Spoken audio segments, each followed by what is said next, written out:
ప్రేక్షకులకు నమస్కారం. ఇప్పుడు మనం రెయినీ సీజన్‌లో ఎక్కువగా వచ్చే జలుబు, దగ్గు, అజీర్ణం ఈ మూడాట్ల మీద మాట్లాడుకుందాం అండి. ఈ జలుబు, దగ్గు అనేది ఒక వైరస్ టైప్ అండి. మన ఇంట్లో ఒకళ్ళకి వచ్చిందనుకోండి, అందరికీ వచ్చేస్తుంది కదా ఆల్మోస్ట్.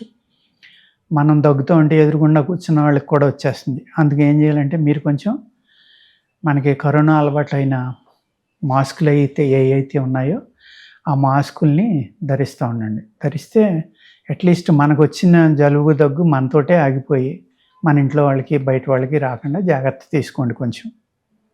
ఓకేనండి. ఇప్పుడు జలుబు, దగ్గు తగ్గడానికి ఒక 2, 3 మంచి మనం ఇంట్లో చేసుకునేవి చెప్దామండి. అల్లం ప్రతి ఇంట్లోనే ఉంటుంది ఆల్మోస్ట్. ఈ అల్లం గురించి మనం 1, 2 చిట్కాలు చెప్తా. ఈ అల్లాన్ని శుద్ధి చేయటం అంటే పైన తొక్కని తీసేయాలండి చాకుతోటి. తొక్క తీసేసి దాన్ని జాగ్రత్తగా మీరు నూరుకొని ఆ రసాన్ని తీసుకోండి. ఓకేనండి. తొక్క మట్టికి ఎట్టి పరిస్థితిలో ఉంచొద్దు. రసం తీసే ముందర చెక్కేయాలి. దానికి ఇసుక లేకుండా జాగ్రత్తగా కడిగేసి శుభ్రంగా చెక్కుకోండి అల్లం. అల్లం చెక్కుకుని ఈ అల్లం రసం ఎంత ఉందో చూసుకోండి. ఓకేనండి. దానికి 2 రెట్లు తేనెని తీసుకోండి. అల్లం రసం 100 ml ఉందనుకోండి, 200 ml. లేదు అల్లం రసం ఒక కప్పు తీసుకున్నారనుకోండి, ఒక 2 కప్స్ తేనె తీసుకోండి. లేదంటే చాలా ఘాటుగా ఉంటుందన్నమాట. దీంట్లో 1 కప్పు వెనిగర్ కలుపుకోండి. ఓకేనండి. అల్లం రసం 1 కప్పు, 2 కప్పుల తేనె, 1 కప్పు వెనిగర్ కలుపుకోండి. అర్థమైంది కదండి. ఈ 3 కలిపి మీరు చిన్న మంట మీద పొయ్యి మీద పెట్టుకోండి. దీంట్లోనే కొద్దిగా వాము కషాయం కూడా కలుపుకోవచ్చు మీరు. సోంపు కానీ, వాము కానీ ఈ రెండాటిలో ఏదైనా మెత్తగా కొట్టుకుని ఒక 200 ml వాటర్ వేసుకుని 100 ml అయినాక అది తీసి ఇందులో కలుపుకోండి. కొద్దిగా సాల్ట్ కలుపుకోండి. ఊరికే రుచికి సరిపడే, ఎక్కువ వద్దు. సోంపు కషాయం కానీ, జీలకర్ర కషాయం కానీ మీకు ఏ ఫ్లేవర్ ఇష్టమైతే ఆ ఫ్లేవర్.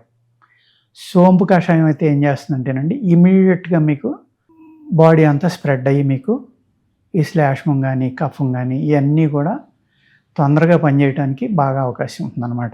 ఈ తేనె ఇది కలిపింది కదా ఉంది కదండి, దీన్ని సన్నని సెగ పైన ఈ వాటర్ ఎగిరిపోయి ఓన్లీ తేనె పాకంలాగా అయ్యే వరకు ఉడకబెట్టుకోండి. సన్నటి సెగ, మీరు ఎక్కువ సెగమే పెట్టొద్దండి. దీన్ని జాగ్రత్తగా ఒక బాటిల్లోకి తీసుకోండి.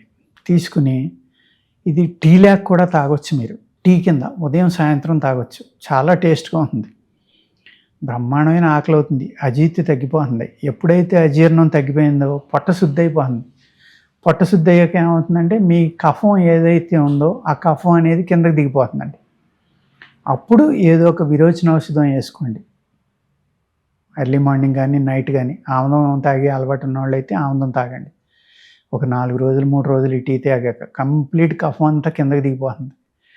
మీరు దీన్ని వర్షం పడగానే కానీ, శీతాకాలం రాగానే కానీ ఈ విధమైన లిక్విడ్ని కనుక మీరు టీలాగా ఉదయం సాయంత్రం తాగారనుకోండి, మీరు ఇందులో లవంగాలు కూడా వేసుకోవచ్చు టేస్ట్ కోసం కావాలంటే. ఈ టీ కాసుకునే ముందర ఏం చేస్తారంటే నీళ్లు మరగబెట్టుకుంటారు కదా, ఈ సిరప్ కలుపుకునే ముందర 1, 2 లవంగాలు కానీ, 1 యాలక్కాయ కానీ మీకు ఏ టేస్ట్ బాగుంటుందంటే ఆ టేస్ట్ వేసుకోండి. లవంగాలు అయితే కాఫ్ మీద కూడా ఇంకా బాగా పనిచేస్తాయండి. అర్థమైంది. యాలక్కాయ అయితే మీకు ఫ్లేవర్ కింద పనిచేస్తుంది అనమాట. మీకు ఈ అల్లం రసం ఎక్కువైందండి, ఘాటు ఎక్కువగా ఉందని నాకున్నారనుకోండి, ఇంకా కాస్త తేనె కలుపుకోండి. కలుపుకుని 1 కప్పు బాగా మరిగి నీళ్లు కప్పులోకి తీసుకుని 1 స్పూన్ ఇది కలుపుకుని తాగండి అంతే. గ్యాస్ట్రిక్ ప్రాబ్లం తగ్గుతుంది. కడుపులో ఉన్న కఫం తగ్గిపోతుంది. జిగురు ఇలాంటివి ఉంటే అవన్నీ కిందకి దిగిపోతాయి. మీ ఊపిరితిత్తులు శుద్ధవుతాయి. మీ ఈ ఏదైతే ఆహార నాళం ఉందో ఆహార నాళం పూర్తిగా శుద్ధవుతుంది. అక్కడ ఏమన్నా జిగురు గొంతుకులో కానీ ఎక్కడైనా పేరుకుపోయిన జిగురు లాంటివి ఉంటే అవన్నీ కూడా పొట్టలోకి దిగిపోతాయి. ఎప్పుడైతే పొట్టలోకి దిగిపోయినాయో అక్కడి నుంచి మీ మోషన్ ద్వారా బయటికి వెళ్ళిపోతాయి. ఈ జఠరాగ్ని పెరుగుతుంది, అంటే అగ్ని పెరుగుతుంది. మీ పొట్టలో వేడి పెరుగుతుంది. ఈ శీతం ఏదైతే వాతంగా తయారైందో వర్షం పడటం వల్ల వాతావరణం చల్లబడ్డది కాబట్టి మీ శరీరం కూడా చల్లబడడం వల్ల కఫం పెరిగి టైం అండి. ఈ కఫం పెరిగే టైంలో ఆ కఫం పెరగకుండా ఇది అద్భుతంగా పనిచేస్తుంది. అందుకేం చేస్తారంటే జలుబు, దగ్గు, రంప స్టార్ట్ అవ్వకముందరే దీన్ని మీరు డైలీ తాగి టీ బదులు ఇది తాగండి, సరిపోతుంది. ఆ టీ లాగే మాకు పాలు లేకపోతే మాకు కుదరదండి అనుకుంటే కొద్దిగా పాలు కూడా కలుపుకోండి, టీ లాగే ఉంటుంది ఆల్మోస్ట్ మీకు. అప్పుడు దీనిని కనుక మీరు తీసుకున్నారనుకోండి, గ్యాస్ట్రిక్ ప్రాబ్లం తగ్గుతుంది, పొట్టలో ఉన్న చిన్న చిన్న క్రిములు తగ్గుతాయి, కఫం తగ్గుతుంది, వాత శరీరాలకు వాతం తగ్గుతుంది, అనేక రకాల ఉపయోగాలు అన్నమాట. తాగటానికి కూడా చక్కగా ఉంటుంది, మీకు హ్యాపీగా ఎంజాయ్ చేయొచ్చు దీన్ని. అర్థమైంది కదండి. ఇంకా మాకు టీ పొడి లేకపోతే మాకు తలపోటు వస్తుంది, టీ పొడి అలవాటు పడిపోయింది అన్నవాళ్ళు ఈ సోపు కషాయం ఇవి ఎలా కలుపుకుంటున్నామో, ఆము కషాయం కానీ లేకపోతే జీలకర్ర కషాయం కానీ, అదేవిధంగా టీ పొడి కూడా కషాయం తీసుకుని ఎక్కువ టీ పొడి వేసుకోండి. ఒక 50 గ్రాములు ఎంతో, ఒక అర లీటరో పోసుకోండి, సగం మరిగిపోనివ్వండి, 4వ వంతు కానీ వడపోసుకోండి, బాగా పిండుకోండి. ఆ కషాయాన్ని కూడా ఇందులో కలుపుకోండి.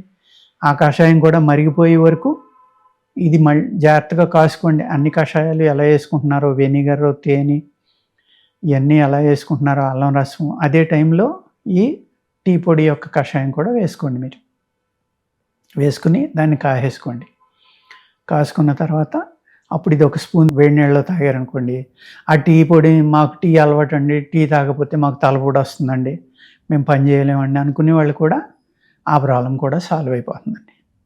ప్లస్ అద్భుతమైన ఆరోగ్యాన్ని మీకు వర్షాకాలం, శీతాకాలం కూడా వాడుకోవచ్చండి. దీన్ని వేసవికాలం జలుబు, దగ్గు పట్టినా వాడుకోవచ్చు. కానీ ఈ వర్షాకాలం, శీతాకాలం అనేది మనిషిలో బద్ధకం వస్తుంది కాబట్టి, కఫం పెరుగుతుంది కాబట్టి, వాతం పెరుగుతుంది కాబట్టి, దాని నుంచి మిమ్మల్ని మీరు రక్షించుకోవడానికి ఇది ఒక అద్భుతమైన సిరప్గా మీకు పనిచేస్తుందండి.